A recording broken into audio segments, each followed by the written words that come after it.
Battlefield of Eternity! We're still in the losers bracket, everybody. We got the Akatsuki against the Cats. It is qualifier number 3 for Meta Madness, and that means that we have 12 heroes that are pre-banned. Bam! Right here. So, as mentioned before, from one qualifier to the next, more and more heroes will be pre-banned, all hinging on sub-goals on Twitch. And in our second qualifier, it was 8 heroes that were pre-banned, and now with the third qualifier, that number has risen to 12. So those 12 heroes cannot be played in the tournament anymore, and obviously you can only play a hero once within a series. As we're heading into map number 1, which is Battlefield of Eternity, it's also noteworthy that, of course, teams will accumulate points as they're making their way through the bracket. And then at the end of the 5 qualifiers, the team that performed the best will move into the playoffs, where they can play for the $2,000 prize money. As pointed out before, this time I put the prize money up myself completely. Don't have a big sponsor for this one, but we have a nice end of the year tournament with a little bit more Heroes of the Storm over here. Battlefield as a map has a bit disappeared from this qualifier. I honestly don't know what happened. In qualifier number 1 and 2, we saw it all the time. Qualifier number 3, we see Garden of Terror, we've seen Sky Temple, and most teams have just looked at Battlefield of Eternity and they went, meh, maybe no. So finally we have Battlefield back. I was already thinking something's wrong here. But yeah, it is back, boys. That also gives us a chance that we're going to say Jimmy. He hasn't really been played a lot outside of Battlefield, and I, again, don't blame the teams for that. He's not really a standout damage dealer these days, even with pre-bans and all such things. But he can still be very strong in Battlefield of Eternity. Now, the problem is also, it is still the first map, so there's a lot of options available for both of the teams, which means that they might not have to go for him. But just keep him at least in the back of your head a bit, because this is a potential pick for one of the teams if they are just trying to get with Exterminator additional damage in against the Immortal. But yeah, we'll see. First pick, obviously, we get Liming for Skok. Get those resets going. And also, by the way, we have Darkmok again. He's been subbing in yesterday already. This is the second day of the third qualifier. And Darkmok is always welcome in any of my games, because there's always a chance that we're going to see more Illidan games when he is around. So yeah, definitely looking forward to the picks that he is potentially busting out here. Ultralisk also, another candidate. We of course want to see what he is doing. This is the reason why Maiev got banned. We have Chromie again and Anubarak. Chromie needs to be pre-banned. I should be able to pre-ban a hero. I should be able to come in and be like, you know what, guys, we're getting rid of Chromie right now. Many people think I would say Brightwing, but Brightwing gets banned one way or another. Then Anduin. Banning Anduin, I'm a little bit on the fence, because we can always make fun of him. So, you know, we have to take the good with the bad. Masquerade with Muradin, and we get Rhaegar. Yeah, I mean, Lightning Shield can give you some additional damage also on the Immortal. Not a lot of mercenary camps, obviously, here that you can go for. So there's that. But what is... Oh, Imperius gets banned out. Kind of makes a bit sense when you think about what they did on the previous day. We had them multiple times with a triple front line, and they can create a lot of space for Li Ming. So there is actually a chance that they're going for another Imperius pick. He's not only a really nice side laner if you want to have one, but he also can get a lot of damage out in team fights, which is an added bonus for sure. Okay, and what do we get now? We get a quick ban on Stukov. Yeah, with the Nubarak, again, you want to follow up with Malfurion, you want to follow up with Stukov. Getting a root on the ground or a lurking arm always helps when you're trying to go on an isolated target with him and get the stun combo too. Okay, so double pick for the red team. I like the way that the Cats played in the previous series, and we had some nice moves from Krankle in particular when he played Oriel. Could play Uriel, by the way, for the top lane now, given that they have already a Nubarak. And yep, there she is. They didn't get Stukov, so now they go for Malfurion, which I talked about a moment ago. Same principle applies. A Nubarak stuns, and then Malfurion, the support, follows up. You have Oriel also synergizing very well with a Nubarak.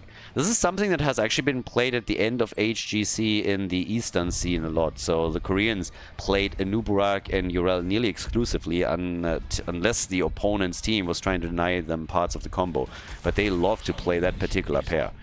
Dehaka for Darkmok, so we have some globals, and we get Greymane. Okay, Greymane is in the house as well. And now, as our final pick for game number 1, we need something for Crankle. We need a bit more damage. Can be melee, can be range, but no matter what it is, it needs to be something that can add additional damage over here. Chromie alone is not going to be enough on this one. So, yeah, they go for Thrall. This is the second time, I believe, that we've seen the War Chief now. And with that, we're heading into the first map. Battlefield of Eternity, everybody. The Akatsuki against the Cats. Akatsuki against Cats. We have on the left in blue Banana Age with Rega Ultralisk on Liming. Skok is playing Greymane, Darkmok, Dehaka, and Masquerade on Muradin. To the right side of the map, the Cats themselves with Drak here on Thrall. We got Captain Rax and Malfurion, Crankle and Anubarak, Casper is playing Yrel, and Hirath is rocking Chromie in game number 1 of this best of 3 series. So, let the games begin.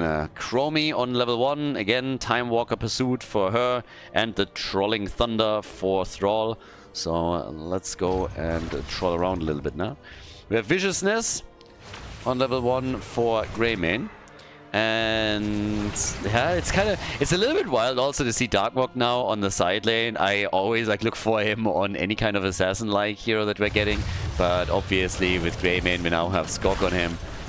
They're also poking away with Ultralisk, who is definitely going to be looking for some resets here. As everybody is just jumping down towards the bottom of the map with a 4-1 split that is so typical for Battlefield of Eternity. Masquerade also a bit low, has to wait until the straight kicks in here, which he does immediately. And they're already just positioning themselves around the spot where we're going to get the first mercenary camp spawning. So, yep, there's an opportunity to maybe lock those in. Let's see if one of the teams takes advantage of that and is really diving in for it, or if nobody wants to risk anything just yet. Stormbolts, zoning Stormbolts, everything's missing right now. Zoning Stormbolt combos from Liming, but they're trying to bait them in a little bit deeper here. Liming has, of course, the added advantage that he also counters a lot of what Anubarak brings to the table, particularly Cocoon gets very easily bursted down with Disintegrate. If you go for that, Ultralisk might still decide in favor of Wave of Force in order to have some playmaker potential. But if he wants to negate the Cocoon, then Disintegrate is the weapon of choice. Here comes the jump, and, well, they get 1 kill, but Thrall also dies. Camp is also taken, so that's already a win for the Akatsuki. If they get a second kill, that would be even better, and they do. It's Greymane with the cocktail that is able to take down Anubarak. So not only did they get 2 kills against 1, but they also were able to claim the camp at the bottom of the map. Nice start for the Akatsuki. The blue team with some neat pressure as they are now moving over to the wall, and Greymane is very happy to show in Worgen form how much damage he can actually dish out in a situation like this. And hello, that could be a kill, and it is! Muradin jumping in, getting the kill, and then dying. That's a typical Masquerade move. That's 100% Masquerade right there. He's like, ooh, a kill. It's like, no, don't, you're gonna die. It's like, I don't care. So yeah, the Frenchie jumped in, took down Malfurion. Muradin also gone, but will be back in a jiffy, and everybody is just looking for the Shaman camps, making sure that they have them ready for the first objective. So let's see who gets Immortal number 1 here. Triumvirate also for Liming, so not going into any kind of insane poke with like Fireflies and more as the game continues. But we still have Thrall with stacking as his level 4 quest. So he's going to try and get those wolf charges together, get some synergy going with a potential level 16 adjustment, Alpha Wolf. But can they get there? They're burning the Immortal down very quickly. They just need to keep everybody alive, and well, Banana Age is already the first one to fall. But they're also body blocking Anubarak into oblivion, and it looked for a moment at least as if Greymane could get the kill, but they go for Bird Boy again, and Malfurion is dead. So is Greymane though. Nicely done. Anubarak turning it around quickly. They're able to get a kill, and now they're hammering Muradin through the ground again. The Cats showing their claws as they have 5 kills to 4. But they're also losing a lot of ground down at the bottom of the map. So they get a ton of kills. Good for them. but they are losing a lot on their bottom fort. They might still not win the objective, on the other hand, because as you can tell here, we just have another push coming. And yeah, this is looking pretty alright for the boys in blue. 50%, yes, could be better, obviously, but this is still a fairly solid first Immortal that should help them to get some of the hit points removed. And more importantly, honestly, now that I think about it, given all of the damage that they were able to do down at the bottom of the map, they have now basically destroyed the wall, half the HP on the fort, and they could try and do the same thing up at the top lane. So both of the lanes under heavy pressure on the side of the Cats, which is more than a bit problematic. And Greymane is actually down at the bottom of the map, so they're not necessarily thinking about getting too much done up here at the top. They want to break through the wall, of course, but it seems like they're more interested to destroy the fort at the bot lane completely. This is exactly what they're currently trying to do. Rhaegar is now moving in as well, and with all three of them here, and the rotation being a bit slow from their opponents, I think they can manage to pull that one off. Yep. Fort is gone. Greymane might die as the stuns. Okay, Urel also pushing them out of the route. That was nice of her. That was really nice of her. Thrall, quest complete. Time to feed. Oh yeah. Gets his level 4 locked in and dies half a second later. I mean, at least he didn't lose his stacks, but taking the fort down at the bottom of the map was already a big step into the right direction. So, yeah, nicely done. So far, so good for them. They're even trying for more. They want to take the wall down, and they're doing a lot of that. So, good damage being done and dished out, and let's see what else they can pull off. Now, down at the bottom of the map, there's another mercenary camp that they can, of course, get to. And that's exactly what they're grabbing next. So, more Khaldor camps for them. Top side, the reply of the Cats doesn't... They don't have to wait for that. We immediately have Urel on the point. Thrall is anchoring it. They're actually going for Muradin here, and hello? Masquerade, no more Fiorino over here. Okay, so he gets out. They have a Khaldor camp at the bottom of the map. That needs to be dealt with, and something that the Cats need to do sooner rather than later, because we have Greymane always trying to roam the sides a bit, which I kind of like. Greymane on structures is always insanely powerful, so if he's able to just sneak in and then take down another tower, maybe a couple of hit points somewhere, that's always pretty neat. So as long as he's able to pull that one off, that's going to be great. Level 10 for both teams, so as we're heading into Immortal number 2, they will both have heroic abilities. Well, that's going to be fine. And again, we now have Wave of Force against Cocoon that we're going to get. So clearly making a choice that he doesn't just simply want to burn down the opponent's Cocoon, but wants to have the playmaker potential that they get with Wave of Force here as well. And they, again, have the halftime show locked in within such a short period of time. So it's more pressure against the Cats. They didn't have a level 10 initially, but they didn't do any damage themselves there. So now Cocoon is out, gets burned down quickly. Yeah, Thrall, good follow-up, Ancestral, and they keep him alive, but they take down an Uburak. Well done. Greymane might fall, and does, but they also annihilated Chromie. So that's 2 kills to 1 once again, and Thrall is in trouble. The resets that we're seeing for Li Ming are just a bit too much to handle too. Now Malfurion gets burned to a crisp, so he is dead as well. That's 9 kills against 7, and of course that means Immortal number 2 goes over to the blue team. So yeah, nicely done. Thrall, he was the first one to fall here. Well, not the first one, but at least now a little replay. And then after that, they were able to go in and take Malfurion down too. So, well done. That's also a very big shield on the Immortal. Previously, we had one on 50%. Now it's a lot worse than that. Because as you can tell, this is 100%, so you can kiss that for goodbye. That thing is not going to survive. This ain't happening. Yeah. Fire away, baby. And the Wolf Pact is coming in. Oh! Greymane and Rhaegar. Chromie is setting up what she can here. They're really trying to time this. Nicely done. So they're going for it. They're coming in with the Haka from behind. They're aggressively driving the bus here, hoping to connect anything, and they miss pretty much everything except for the Tongue. And that gets negated by Nature's Cure from Malfurion.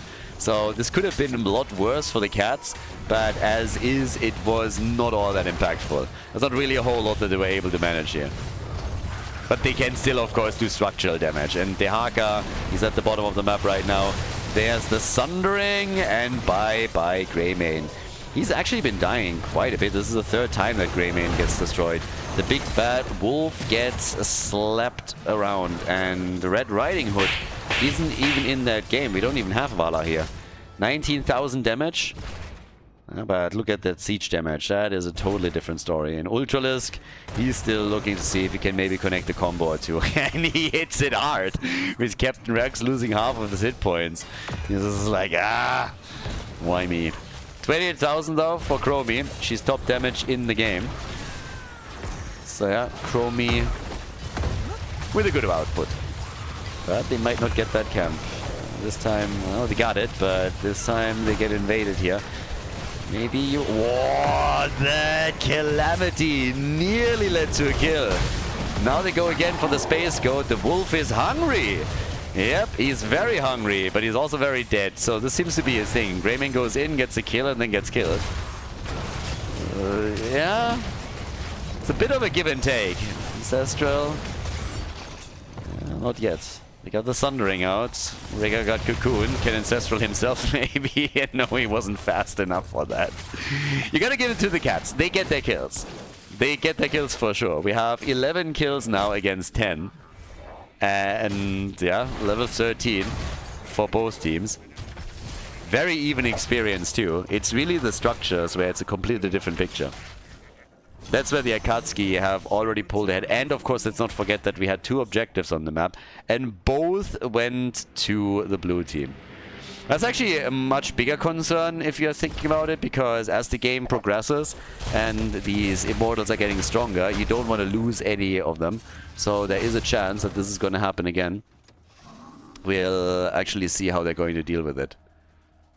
Because right now, I'm not so certain how they're going to try and turn this one around. They gotta do something here. I mean, at this point already, another Stormbolt, followed up with the Liming combo, threatening Urel for a moment. At least they're not getting an instant halftime show like they did in the previous 2 Immortals. Yeah, Greymane is also joining a bit late on this one. As he's now slowly coming in here from the top. Urel still defending. But way more of a poke battle now. And that's, of course, where Liming excels. This is where she is absolutely fantastic. No big experience lead either, so it's not that somebody is threatening an extra talent anytime soon. Yeah, but they jump in with the 2 that they have. Sledgehammer for Masquerade, of course, as well. Get some damage in. Immediately the aggression again. Sundering, nice. Ancestral is out. Rega maybe in trouble. Can still get out. Yeah, was put to sleep for just a second. But apparently someone woking up, and he gets those hits in just as he needs to. Another heal wrecking through them, and that allows Greymane to stay alive. Masquerade might fall, gets a Stormbolt connected too. I'm actually amazed that nobody has fallen. How has nobody died yet? Everybody unleashed their ults. Finally they're going for a kill, and it's Thrall that falls first. Good damage by the camp at the top, by the way. A fort might fall on the side of the Akatsuki. But they are taking out Malfurion, and that's the big opportunity to go at least get their halftime show going. But they might want to send someone here if they are thinking about defending the fort. And this is exactly what the Darkmook is for right now. So Dehaka moved in, but it took ages for the first kill to come through. Absolutely ages. So they get the objective again, and that shield is massive. Second one that is at 100% or close to it. They should have... Can they get level 16 in time for defense? I mean, maybe. It's going to be close. Maybe initially they're not going to have it, but with the first minion wave to be taken, it's going to be a thing. So a little bit of dancing also. Banana H, the Rhaegar dance. Let's go, baby. And yeah, it's time to shine. Can they take a keep? Mirrored in by now with a dwarf launch over here. We got 47,000 damage from Liming. We got 41,000 from Chromie. Answering once and for all, who's the better mage? It's clearly Liming. I mean, Chromie isn't even really a dragon. So of course she's also just like a subpar mage. But, well, the drag and... Uh-oh. Nubarak is gone. Ladies, Nubarak has been annihilated, and that is bad news because Urel fell shortly after him, and now we're not only talking about key, but we might actually talk about game. Ancestral is out, good for him. Darkmo comes in, and they are going again for Thrall. Graham is already on it. That Immortal is still a badass, has still a shield. Not for long, but with 2 heroes down, this defense just became so much harder. Particularly if they have another heal ready for Greymane. If they can jump in and just take this thing down, and it seems like that's going to happen, then yeah, the Akatsuki are going to take the lead here. 66%, 50%, and that's all she wrote. Game number 1 goes to the Akatsuki as they lock in the W on Battlefield of Eternity. Nicely done, GG. Well played. Before we head into game number 2, make sure that you subscribe to the channel if you haven't done it yet so you don't miss out on any future content here on Khaldor TV. Towers of Doom, game number 2 in the best of 3 series, guys. We are heading into this with a lead for the Akatsuki, so it's match point for the blue team now. The 10 heroes that were played on the previous map can obviously not be played again. But we still have plenty of good options here, and one hero that is just getting banned against Ultralisk time and time again is obviously Maiev. The only reason why you wouldn't ban Maiev against Ultralisk is because you want to play her yourself, which isn't the case here. Now Junker gets banned. Obviously the Cats have to bring this back a bit, but I gotta say, like, again, they got a lot of kills in that last one. They also had some really nice fights, but just overall it always felt that the Akatsuki were in control, and they've obviously dominated huge parts of the objective. They've won all 3 of them that we saw. Particularly on the last one, things just went south immediately. After Inubara got killed, Urel got killed, so that's the entire front line gone, and you are just simply not in a position where you can do anything there anymore. Vikings get banned out as well. That's because the Akatsuki hate fun. That's the German element, by the way, that is coming in from the team. Looking specifically at Ultralisk and Darkmook here, obviously. So yeah, the Germans, they are not funny. If you are too funny, they revoke your citizenship. Sylvanas as the first pick, and we get Stitches and Medivh. It's a kidnap combo, everybody.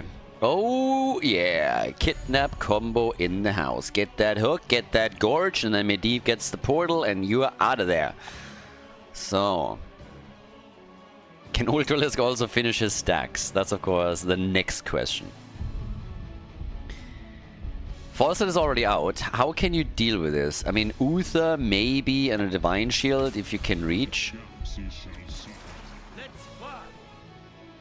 Why did I think that Falstad's gone? Huh. Alright, Falstad is still there. Yeah, games blur together a little bit. So Falstad is still there. So he can actually gust in order to... First of all, the blue team could have taken Falstad as well. If you want to go for isolation plays, then yes, Medivh Stitches obviously works exceptionally well. But if you add then Falstad on top of that, you're in an even better spot to isolate some targets. Falstad and Leo on the other side give now the Cats a couple of options where they can try to catch Stitches. Gust him into a wall, catch him with the Entomb, whatever you're doing there, in order to prevent the hook and gorge to be successful and to lead to a kill. In addition to that, if you play it well, and most of the time it doesn't really work out, but we have seen some instances where teams actually coordinated nicely. You drop the Entomb and then you gust and you isolate the target that way, so that is another option. Zeratul gets banned. We got burst damage now, not only burst damage but slow of course too. After you get that Stitches hook in. That's another nice one to follow things up with. And even Tyrande, damn, they're going for all of them now. Okay, so we have Tyrande for the stun, we got Jaina for the damage, and also for the slow, and we have Stitches. So they're going all in on this. The only thing that they're still missing is their side laner, where they're going to play Darkmock. He just needs to log in Illidan to make this perfect, and he hunts on the target on top of that too. Double pick also on the red team side. The Cats, what are we getting from them? They still need a main tank, they need a healer, and we get ETC plus Stukov. A lot of tools where they're trying to just crush the combo that we see from the Akatsuki, and also it's portal control that they have with that. Whenever that portal comes out, an ETC power slide can be super powerful. You can go in with a lurking arm, so you have a lot of options there all of a sudden that you could use in order to ruin Medivh's plays a bit. But Darkmock, he could offset some of this at least with the second map. we are getting on the side lane. Rexa. Alright, more stuns. Rexa in the house. Guys, Towers of Doom. Map number 2. Let's go. Match point for the Akatsuki against the Cats. Akatsuki against the Cats. Game number 2. The match point for the blue team. Ultralisk with Medivh. Banana H on Tyrande. Skork with Jaina. Masquerade on Stitches. And Darkmog is playing Rexa. Masquerade has actually been playing Stitches a lot lately, so I think this is going to end up on the ban list very soon for a lot of teams that are facing off against the Akatsuki. On the right side, we got the Cats with here Wrath on Falstad, Captain Rex on Stukov, Drakia is playing Sylvanas, Casper on Leoric, and Krankle is playing ETC. They are shifting a lot of their roles around here and really try to adapt to whatever's happening. And now we also get hungry for more from Stitches, so he's working on increasing his hit point pool a little bit. And the movement speed. Hook, stun, and bye-bye. That is exactly how you execute hook kill with Stitches. This is an old school combo, by the way, so in case that you're not aware of this, but this was played in Alpha already. Tyrande and Stitches. Tyrande and Murden and Tyrande and Stitches, those were two of the comps that were played a lot. And for obvious reasons. I mean, just look at this one. The hook, the stun is there with all the trust in the world. Stitches has a low, he moves in, gets stunned, and then the burst damage from Jaina finishes the job. So easy kill, easy first blood, no problem whatsoever for them. And they're rotating between the lanes now, looking for some additional hooks. Every single time that you're trying to execute that combo, your support has to fire off that flare before you even throw that hook out, essentially at the same time. Now, that of course also means that you have to have trust that your Stitches player is able to hit these hooks. But if you diligently play that out over the course of the entire game, then you're going to find yourself in a good spot. Talking about good spot, they decided this was a good spot to go for some action. Masquerade goes down and the camp gets stolen. Yeah, the Cats can also fight and kill people. Look at that. They did not only take down Stitches, but they were also able to destroy one of the towers, thanks to the camps. Nice move from Banana H to stun them out first, but, well, didn't really change anything. Good portal by Medivh, by the way, but they obviously followed up on this very, very nicely. Now, either way, we have a bit of vision over here on the right side, and the team came in quickly to take their own pumpkin camp. Obviously, the Cats took a risk here, right? If they don't get the camp on the left side and are not able to steal it away and then maybe even lose a hero, then they fall farther behind.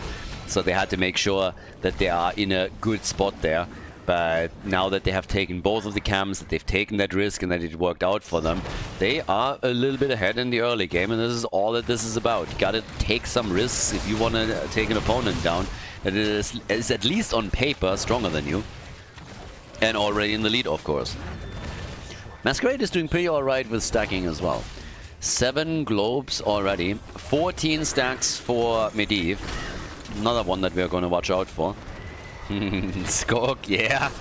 Bit too close to the action for just a moment, but he can still move through the bottom of the map and is not going to fall victim to any kind of nasty play there. So yeah, for now, all of that is still fine. But again, they need a little bit more. Here comes the first objective, and that is where the real party starts. Now we're going to get some team fights going. At the top, it's actually 2 heroes for the Cats, so they might send a few more up there, trying to get the second altar at the top. Captain Rex is being fully zoned out. The first channel has already happened down at the bottom of the map, and I guess they're going to give this up at the top. Well, Ultralisk is making his way over towards Rexa in order to help him out here and prevent the channel from happening. But the fight at the bottom of the map, it still continues. Here come those slows from Jaina that I talked about earlier. But can they take him? No! 39 hit points. 39 hit points. Yes, that kind of hurt. Alright, so this one is still in play. So they still got the top altar up. Falstad and Leo were not able to pick it away because Medivh moved over, who sits at 24 stacks. So Ultralisk is slowly getting there. And that was another nice slide against Darkmog, and there is the hit. And no! The shield from Medivh keeps Darkmog alive with some help from Stitches. Now they go with a hook for Leoric, and trade has been activated. Leo is gone. And they are rotating even faster now with a portal. On level 7 we get the Ice Flurs. We also have the Arcane Explosion and the Moonlit Arrows. But the second they see this, they're actually going for the camp again. And guess who's flying in? It's Falstad. The birdie is saying hello here today. And can they claim that? No, they're losing the camp again. This is the second time that the camp was stolen away. The second time that they're without the camp. Did most of the work, and now they have to just take down their own pumpkins. I would be a little bit pissed at some point. They've now done this twice, and at least it gives Medivh a few more stacks. But I would not be too happy about that development there. Yeah, Hook gets dodged. Nice. That stun was also not quite on point this time. 12 stacks for Stitches. So, yeah, he's getting there with his hit point pool. Rexa is still rotating, so Darkmog riding into battle again with the money pick is doing what he does best, and he is wrecking people. Especially now at the top. I mean, even with the drain, Leo is starting to fall a bit low here. The Owl says hi too, and he gets hit by that. They are getting fairly close to taking him down. Yeah, this is the end of him. The second that he misses the drain, he's gone. And since everybody else rotated over too, there's just no chance. So, another altar is up. Both teams on level 9. Yeah, exactly. And of course now maybe a chance to get that channel going and take the lead for both of these teams. Actually, no, not quite. Blue team could pull a little bit farther ahead. The Cats can actually equalize the amount of points on the core. And pumpkin after pumpkin combo comes down at the bottom of the map straight into the blue team structures. So yeah, kind of unfortunate. Portal is up, and that's the end of Stukov. Up to that point, he still had hopes that he might be able to get away from Stitches. But the second that Portal appears next to you, you know that you done goofed. So, first kill in, second kill comes a second later. As they're getting Sylvanas, they can now channel with Tyrande, who, by the way, has of course the advantage that she can also easily slow things down by interrupting channels on the objective. So yeah, Stuko was the first one to fall, then they got straight on to Sylvanas, and they kill her as well. So 2 heroes taken down. In total, we're talking 5 to 1 kills now. 5 kills to 1. And the chance to, maybe not quite a chance to convert the bell tower over yet. But they can get a bit closer by destroying the wall and opening this up as a possibility for the future. Level 10 abilities are available now on both sides, and that of course also means that it is time to get those hooks in Gorge connected. Particularly after 13, they will be able to threaten the opponent's team even further with the extended hook range. Another one to look forward to. Leyline already just set it up, okay. And here's Gorge, there's the portal. Jaina dies though. Okay, that's a little bit unlucky. Jaina going down, and now Dark Raider is simply moving out. Without Jaina as the burst damage, it's a huge problem. Medivh completing his quest, that's of course a massive relief now for Ultralis. Doesn't have to worry about that any longer. So yeah, well done here. But with Jaina dying, they couldn't get the kill against Falstad, so this entire interplay with portals and Gorge just didn't work for them whatsoever. Oh, it's a bit unlucky. You have the combo. Oh, they want Medivh. It's a party. Medivh is dead. And they're even catching Banana Age. Neat. Well done. Awesome double kill from the team in red. That was actually fairly sexy. First he went for Medivh, locked him down, sacrificed the old on ETC and went for the dance party, and then they dropped the quick entomb, and just look where it got them. They might be behind in points on the core, but they have now taken a 1-level lead over the opponent. They are on level 13 already, and they of course fire in total 10 shots now against the blue team, getting both of the altars and having a 5-3 bell tower situation going on the map. So, yeah, the Cats are more than back, everybody. The Cats are again in a great spot here. Might want to try to keep ETC alive, and I don't think he is going to make it.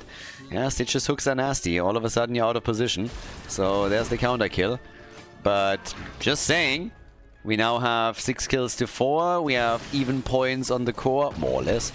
And they have been doing just great in these final few team fights, and that 5 versus 3 bell tower situation more than underlines that. So, yeah. But okay.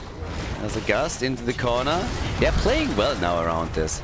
Masquerade is going to try and make it out, and the portal is already gone. Masquerade is dead again. This isn't really working for the blue team anymore. 6 kills to 6, and they have started to fall apart here. Yeah.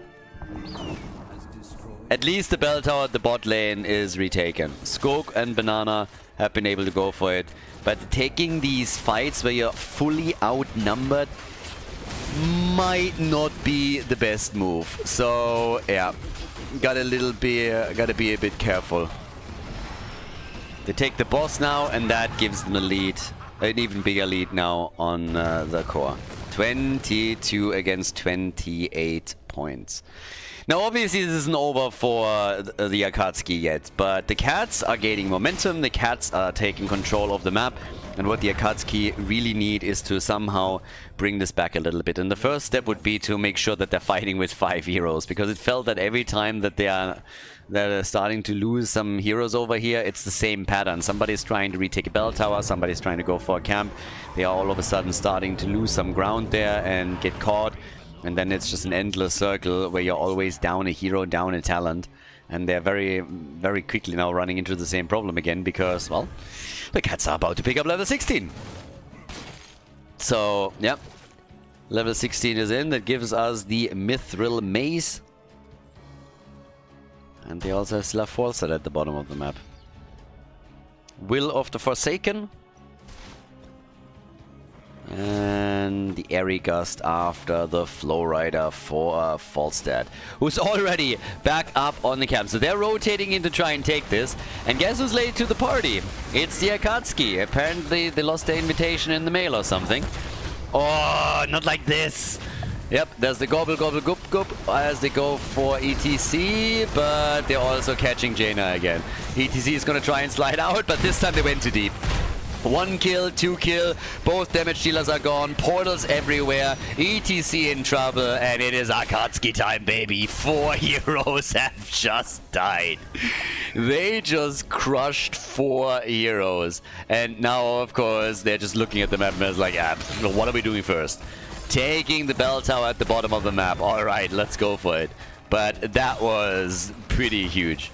Particularly since initially it started with a hook that went into the middle of nowhere because the ley line got dropped. But they followed up on this extremely well. And it's a triple altar phase that is now also up, so that's the next problem they're facing off against. It's gonna be there in 12 seconds. They might be able to walk away with 2 of those just by having some of the opponents still dead. I mean, everybody is back right now, but the channel can already start, and it's starting down at the bottom of the map, and it's starting also at the top. So yep, they're gonna get 10 points of the opponent's core, dropping it down to 14, and there's a massive barrage that is just hitting now. Plus, there are, of course, a few pumpkins down at the bottom of the map that they're trying to get here too. Oriel, well, they interrupt again. Tyrande can also come in. Oriel is, by the way, not in the game, but Tyrande can maybe interrupt again. No, not quite. Can they get some pumpkins through? Probably not. They might be able to, unless somebody moves down. Also, Rexa completes his quest. Hunter-Gatherer is now done. And the portal control is allowing them to maybe shield some of them. The bird gets iced. Bird on ice. Give me that chicken. 17 to 17, 10 kills to 6. And Leo on his way towards the top. Not a fan of the skin, by the way. Give me the Ice Giant. Totally fine. Give me the Janitor. Also a big fan. That one, Space Lords. Doesn't really do anything for me. Never has. It was one of the skin releases where I was like, nah, I don't really know. There's already much better options in the game. So, yeah. But okay, so they're looking for another kill. Leo's gonna try and ghost out of this one, misses the drain again, and activates his trait as a result. So we're slowly turning him into Leorki. That's pretty decent siege damage here, though. Good wave clear from Leoric. But yeah, they hope for another bell tower here. Won't be able to get the entire thing, but hey, if you can just nibble at the hit points a bit, then that's already great. This is, by the way, one of the reasons why this bot lane bell tower is the most important one on the map, because now that this bottom altar is spawning, there's pretty much no way for the red team to access it unless they're coming in from the top, and that would mean that they don't have any retreat points if the fight doesn't go their way. So this should be a free channel on the altar for the cats now. It makes the most sense here, and I think this is what we are essentially going to see. And if you look at the minimap, it is definitely the case. So Jaina is going to channel that. There's another 5 shots fired. And that is going to put the cats down into the single digits. They try to save ETC here. It's again a battle without Jaina. Leo's at the top. Stun and leyline overlap, but it's all good because what they were trying to do is buy some time for Jaina to rotate in and do her thing. And that's exactly what we saw from Skog. And he has to ice block this one out, but Sylvanas gets killed as the portals just appear out of nowhere and drop him. And they're getting closer to level 20 now as well. The Akatsuki, it's an absolute murder spree that they're on from one to another. Leo at the top is at least taking that bell tower off the board and adds it to his team. But they're getting the one in the middle still. And of course, it is again pumpkin time. Get those pumpkins and try to end the game here. It's getting to a point where Masquerade is starting to fun around a little bit. So yeah, he's definitely starting to troll. And a lot of them are, but we're not quite there yet. This is actually something that has cost them a few games already in the past, where they were just trying to troll too hard, and then they were crushed by it. So if you're getting too eager, you might actually start to lose some ground. 20 versus 20. Currently, they are, of course, massively ahead. Still a 5 versus 3 bell tower situation. Yeah, don't get too much done over here. Portals obviously have been upgraded too.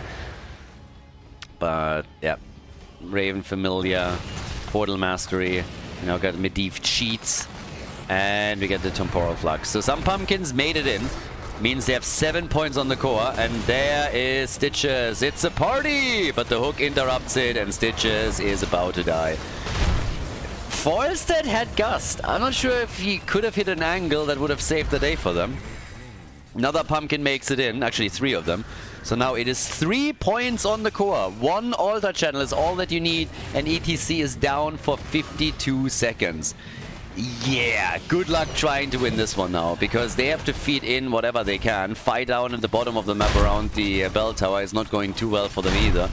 So, yep, Sylvanas gets hit over here. She's gonna likely fall. There's the hook, there's the kill. And in the middle, they're still playing chase with Leoric. Not looking good for the red team. Only 3 defenders, make it 2. Leoric is dead as well. They might get Ultralisk, but even that doesn't pay out for them. So, yep, that's the end of Stukov. Falstead is just running. They want him. They want him more than they want the game, apparently. And the bird, can you just fly away here? Let's go past the bell tower and fly. At least Medivh. Ultralisk, he's going for the German efficiency. Ultralisk is sitting down here as like, this is not efficient. We cannot simply run across the map. I don't know why I made him French, but yeah, he keeps cancelling it. That's not efficient. That's very inefficient, actually. So yeah, Ultralisk takes it.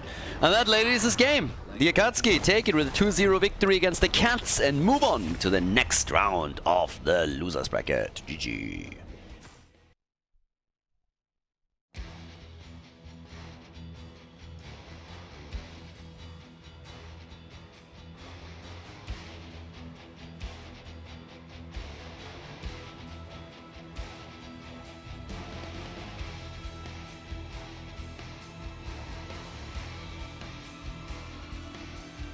Thank you everybody for watching the video today. I hope that you enjoyed the show and the commentary.